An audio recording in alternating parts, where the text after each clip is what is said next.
kepada seluruh kader Golkar se-Provinsi Papua yang saya kasihi dan saya banggakan. Hari ini kita berpolemik tentang kekosongan Ketua DPD Golkar Provinsi Papua, juga Wakil Gubernur Provinsi Papua. Saya mengajak kader Golkar di seluruh tanah Papua. Saya kira Bung Bung dan Mbak telah mengetahui ADART dan PO yang ada pada Partai Golkar. Musda Golkar Provinsi Papua telah dilaksanakan secara aklamasi selama 4 kali. Untuk itu saya mengajak kita semua, kader Golkar yang masih setia di dalam Partai Golkar, yang tidak pernah hijrah ke tempat manapun, maka dia adalah kader Golkar sejati. Walaupun dia bukan pengurus, tapi selagi dia masih pegang SIM card-nya adalah kartu keanggotaan Partai Golkar, maka dia adalah kader sejati. Untuk itu saya mengajak, mari kita sama-sama menyuarakan kepada pimpinan kita, dalam hal ini Bung Bapak kita Airlangga Hartarto sebagai pimpinan DPP Partai Golkar,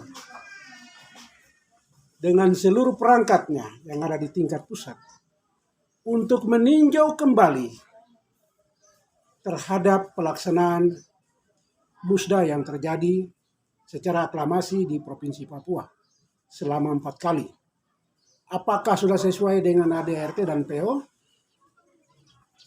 Supaya kita tidak berpolemik antara kader dan juga sesama teman-teman di Trikarya. Saya juga orang Trikarya. Saya Trikarya, saya adalah MKGR. Saya dibesarkan oleh MKGR dan juga dibesarkan oleh Golkar. Jadi kalau bicara Trikarya, bicara Kosgoro, Soksi, dan MKGR, itu adalah ormas Golkar yang mendirikan Golkar. Ormas yang melahirkan Golkar yang disebut dengan Trikarya. Maka lahirlah yang disebut dengan Sekber Golkar. Ada kelompok kegotong royongan masyarakat yang pola pikirnya untuk mendirikan satu partai, maka kumpullah komponen-komponen ini, ada yang di ASN, ada yang di ABRI, ada yang di TNI, Polri. Mereka itu yang menjadi pilar sumbangsi pikiran, akhirnya lahirlah Trikarya, maka Trikarya lahirlah Golkar.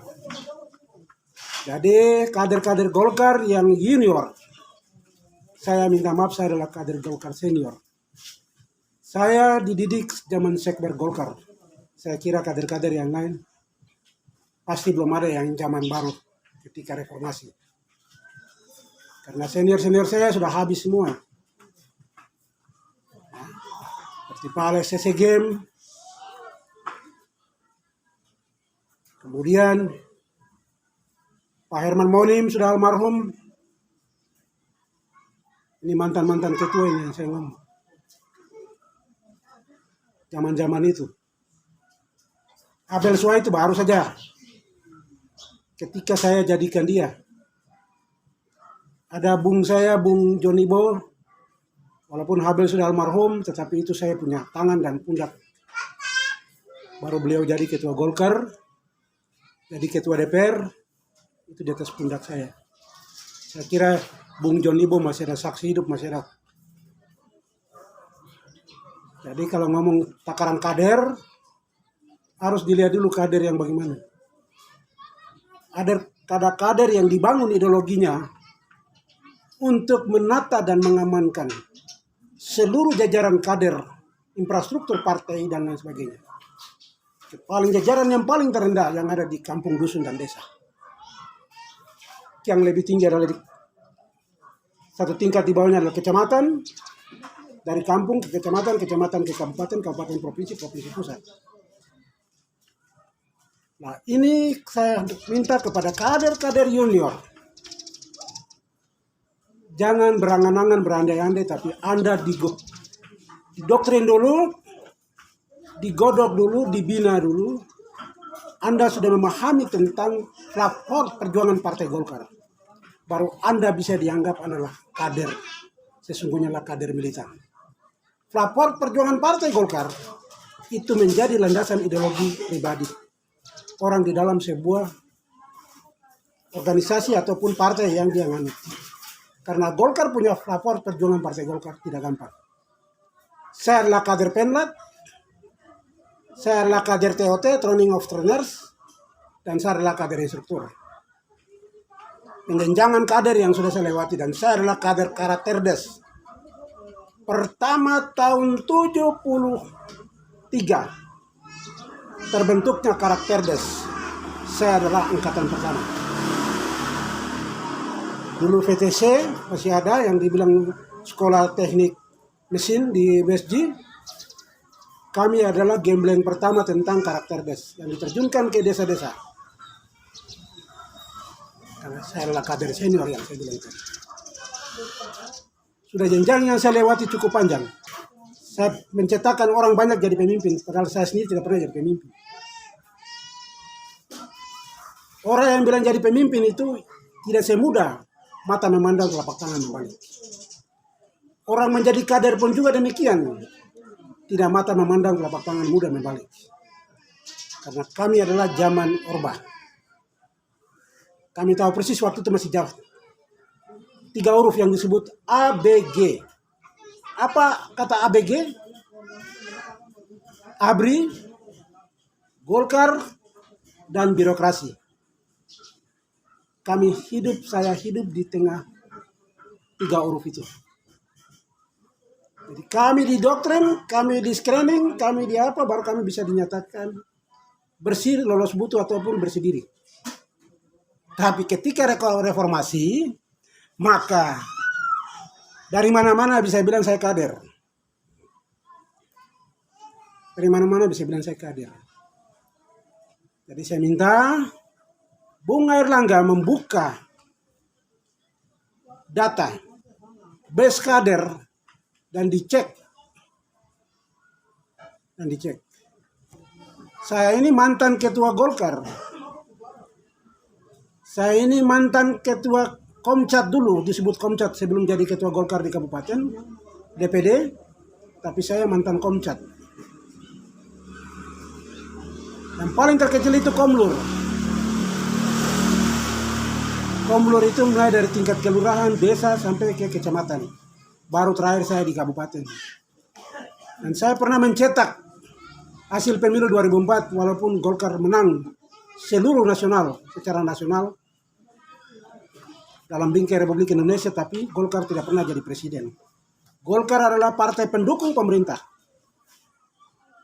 Untuk itu saya pesankan kepada teman-teman Trikarya yang ada di tingkat provinsi, sejak kalian duduki jabatan, setahu saya bahwa tidak ada musda yang kalian laksanakan. Hanya tiba-tiba ada SK yang diturunkan, ganti ini, ganti itu. Untuk itu saran saya sebagai kader senior Golkar, yang juga kader Trikarya, saya adalah masih berstatus ketua MKGR Kerom. Karena Kerom belum ada musda untuk menggantikan saya. Jadi tidak ada ketua MKGR yang mau ganti di jalan-jalan. Organisasi ini bukan organisasi keluarga, bukan organisasi teman. Jadi mau ganti seenaknya. Jadi hari ini Golkar terjadi di tingkat provinsi, kita harus evaluasi kembali seluruhnya. Hasil pemilu beberapa tahun lalu, kita lihat perolehan suara hasil pemilu lalu yang ditinggalkan kepengurusan yang lama, berapa perolehan kursi yang didapatkan di DPR, kabupaten maupun provinsi. Itu yang dicek dulu. Selesai itu, baru kita lihat kalau memang itu terjadi penurunan dalam internal Partai Golkar, maka sudah selayaknya evaluasi itu menjadi catatan bagi Partai Golkar. Untuk provinsi jadi catatan ke DPP, untuk kabupaten jadi catatan ke provinsi. Akibat daripada kader yang tidak memahami tentang mekanisme organisasi dan struktur partai mengakibatkan infrastruktur partai ke tingkat yang paling bawah retak dan tidak mendapat perolehan suara yang signifikan. Daerah lain mendapat, ada beberapa daerah lain tidak mendapat. Karena skenario di tingkat DPD tidak ada seorang yang disebut dengan dulu kita bilang korbit politik, PPOKK. Sekarang struktur terbaru, ya saya tidak tahu ya, siapa yang mengendalikan bidang pemenangan pemilu. Kemudian siapa yang mengendalikan bidang organisasi dan lain sebagainya. Dulu digabungkan waktu zaman saya, itu yang disebut PPOKK, pemenangan pemilu dan organisasi dan kaderisasi. Jadi PPOKK. Nah, ini kader-kader Golkar, kalau dibilang kader Golkar, harus tahu ini dulu. Jadi saya lihat Golkar di DPD Golkar Provinsi Papua ini akan mengarah kepada kehancuran. Akan mengarah kepada kehancuran. Karena hasil pemilu kemarin, dari 16 kursi tinggal 6 kursi. Ini DPP menjadi catatan. Harus memperhatikan hal ini. Lalu pemilu lagi sudah mendekat 2024. Apakah Golkar di DPD Golkar Provinsi Papua di Papua ini akan tinggal landas atau mau bangkit kembali kejayaan Golkar? Kalau hari ini kita bilang Golkar jaya, bangun kejayaan kembali, kita buktikan dengan konsolidasi kader yang jelas. Kita membuktikan konsolidasi partai yang jelas. Kita buktikan konsolidasi struktur partai yang jelas. Kalau tidak, saya yakin Golkar satu saat akan ditinggalkan. Golkar satu saat akan ditinggalkan. Karena hari ini kader Golkar secara nasional ada di Nasdem, ada di Demokrat, ada di Gerindra, ada di mana partai. Berkarya muncul lagi. Padahal semua tadinya Golkar. Nasdem juga sama, tadinya Golkar. Nah, hal ini kalau Golkar secara nasional di bawah kepemimpinan Bung Erlangga tidak memperhatikan hal ini, saya yakin DPD 1 akan tinggal landas. Karena contohnya diri saya di Kabupaten Kerom. Catatan pemilu yang saya tinggalkan, warisan saya 8 kursi. Ternyata sekarang kenapa tinggal 3 kursi. Itu aja. Provinsi Papua ditinggalkan saya punya Bung John Libo 16 kursi. Ternyata di bawah kepemimpinan Bung almarhum Clementinal hanya 6 kursi. Ini jadi catatan Golkar. Saya mohon hari ini jangan tidur. Jangan bilang saya kader semua belum teruji. Kader semua belum ikut penjenjangan perkaderan. Karena dia belum tahu strategis Golkar sesungguhnya. Akibat kita dimanjakan dengan uang. Karena reformasi kita dimanjakan dengan segala sesuatu. Akhirnya partai hancur berkeping-keping. Akibat bermain uang. Kader yang mampu untuk mendapatkan suara ternyata tidak ada tempat bagi dia. Karena yang punya uang duduk, Golkar bukan tambah besar, Golkar tambah kerdil. Jangan besok pemilu 2004 Golkar kerdil. Saya pesan cuma itu. Jadi seorang pemimpin partai yang benar-benar mempunyai ideologi kepartaian yang kuat. Pelapor perjuangan partai Golkar dia harus paham itu. Baru dia bisa dianggap kader militan. Kalau dia belum mendapatkan ini, SIM-SIM yang tadi saya bilang, SIM karakter des, SIM kader instruktur, SIM kader TOT, training of trainer, dan SIM penlat, bagi kader penlat. 4 SIM ini dia memiliki, maka dia adalah kader. Dan pernah menjadi seorang jurkam nasional, yang pernah mempunyai pelatihan sertifikat jurkam. Karena dia berani komunikasikan, dia berani mampu untuk mengkampanyekan, untuk menarik simpati Partai Golkar. Kalau itu tidak, saya mohon hari ini kepada teman-teman Trikarya di provinsi. Saya Trikarya Kabupaten. Jangan menjadi momot bagi Trikarya. Ini saya pesan, jangan jadi momot bagi Trikarya. Sudah harus ambil sikap, Trikarya provinsi harus ambil sikap. Ambil sikap dalam arti untuk menyelamatkan Partai Golkar. Pimpinan-pimpinan ormas pendiri Partai Golkar, MKGR, Soksi, Kosgoro 45, segera mengadakan rapat tanpa ada alasan. Mengadakan rapat untuk menyampaikan pokok-pokok pikiran terhadap kepentingan Partai Golkar di Provinsi Papua ke depan. Pokok-pokok pikiran itu yang dikirim kepada DPP. Ke DPP MKGR, ke DPP Kosgoro, maupun ke DPP Soksi. Hingga ini bermuara kepada DPP Golkar. Hingga Golkar nanti di bawah kepemimpinan Bung Erlangga rapat dan mereka akan melahirkan keputusan untuk siapa kader yang akan ditunjuk untuk memimpin Partai Golkar di Provinsi Papua. Karena kita sudah menghadapi berbagai pemilu, berbagai kepentingan, infrastruktur partai dan lain-lain. Karena jelas ada beberapa kabupaten yang kemarin almarhum tinggalkan belum pernah laksanakan musda. Ini juga jadi catatan, jangan MKGR hanya mau lihat dari kepentingan satu titik. Tapi di beberapa kabupaten ini kan belum melaksanakan musda. Bagaimana MKGR atau Soksi atau Kosgoro mau sudah bisa bilang begini-begini? Tidak bisa juga. Karena saya dengar hari ini hampir semua kabupaten kota, ormas pendirinya itu semua dikasih SK secara tiba-tiba.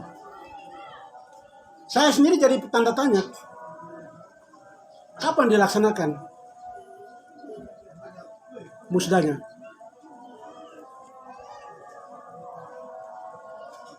Karena MKGR hanya satu kali secara nasional yang kami laksanakan di Bandung, Jawa Barat. Saya ikut salah satu dari kabupaten yang ikut suara provinsi. Kita pilih ketua MKGR saya itu yang mantan wakil ketua DPR RI, yang sekarang sudah pindah ke Partai Berkarya, Pak Budi Prianto, mantan ketua MKGR DPP MKGR Pusat.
Itu secara nasional pernah laksanakan 1 kali MKGR. Kita mau suara besar di Bandung. Ya, Mubes 6. MKGR di Bandung. Nah, maka itu untuk itu saya berpesan kepada Soksi Trikarya MKGR di tingkat provinsi. Segera mengadakan konsolidasi di tingkat kabupaten kota untuk mendapatkan masukan agar melihat persoalan yang terjadi di DPD 1 Golkar Provinsi Papua. Endingnya kalau memang itu agak memakan waktu yang cukup panjang, saya tahu pasti lebih bagus Bapak bertiga, Bung bertiga ini, Bung Ketua Kosgoro, Bung Ketua Soksi, Bung Ketua MKGR. Kalian rapat dan berikanlah keputusan sebagai keputusan Trikarya. 1 suara Trikarya itu kalian usulkan untuk DPP segera mengambil langkah-langkah untuk menempatkan seorang karateker PLT pelaksana tugas Golkar atau DPP menjadi atensi lain, karena musda kan sudah dilaksanakan sampai sekarang kan kepengurusannya kan belum ada. Kalau memang itu dilanggar aturan karena sudah 4 kali aklamasi dalam ADART itu tidak ada, PO juga tidak ada, maka kepengurusan itu dibekukan. Dibekukan dulu. Ataukah tetap jalan menghargai norma dan etika partai yang walaupun sudah terlanjur melaksanakan musda aklamasi selama 4 kali, karena dalam aturan tidak ada. ADART tidak ada 4 kali aklamasi hanya cukup 1 kali, tidak boleh lebih dari 1 kali. Tapi ini sudah 4 kali aklamasi. Kalau memang demikian, maka DPP sudah ambil langkah-langkah untuk penyelamatan partai. Nah, itu saran saya. Terus yang terakhir yang saya tegaskan lagi, saya kemarin ikut calon DPP sebagai Ketua Korwil Badan Pemenangan Pemilu Papua dan Papua Barat. Tapi tiba-tiba saya diganti dengan almarhum. Juga kemarin daftar masuk urutan 2 sebagai calon Ketua DPD Golkar Provinsi Papua. Ternyata karena konstelasi politik yang saya lihat, karena akan menjadi aklamasi, maka saya tidak ikut dalam bursa itu. Karena saya sudah tahu bahwa semua suara mayoritas aklamasi kembali kepada almarhum. Karena dalam etika partai saya adalah kader senior. Kalau saya sudah lihat konstelasi politik kayak begitu, berarti sudah tidak layak. Makanya persoalan saya sekarang sebagai kader Golkar senior, saya cuma minta kembali kepada DPP. Sudah benar ke aturan yang DPP melihat DPD Golkar Provinsi Papua melaksanakan amanat Golkar itu sesuai ADART dan PO atau Juklat? Kalau tidak, saya kembalikan persoalan ini kepada DPP. Saya cuma hanya mau titip sebagai kader senior Golkar, walaupun saya sempat ikut jadi calon di Bapilu Pusat, tapi saya tidak dapat. Nah, tiba-tiba saya digeser, tidak tahu apa maksudnya. Karena tadinya saya yang ditetapkan sebagai Ketua Korwil untuk Papua Barat. Ternyata 1 hari kemudian, besoknya nama saya diganti dengan Pak almarhum. Oke lah, itu kepentingan politik. Politik itu kan berbagai politik yang saya tidak tahu politik apa. Saya harus terima sebagai kader, saya terima-terima saja. Juga saya maju kemarin juga di DPD, Musda DPD Golkar Provinsi Papua. Sama juga. Ternyata semua terjadi hal yang saya tidak perlu bicara, kita sama-sama tahu lah. Jadi saya harap begitu kepada teman-teman Trikarya yang ada di tingkat provinsi. Jangan menyorakan saja, tetapi mari lahirkanlah konstruksi pikiran yang bagus untuk kader siapa yang benar-benar kader yang bisa memimpin organisasi ini dengan baik. Hingga dia selamatkan elektabilitas partai itu kembali karena partai ini kan sudah mengalami kehancuran. Terima kasih. Waktu saya kembali.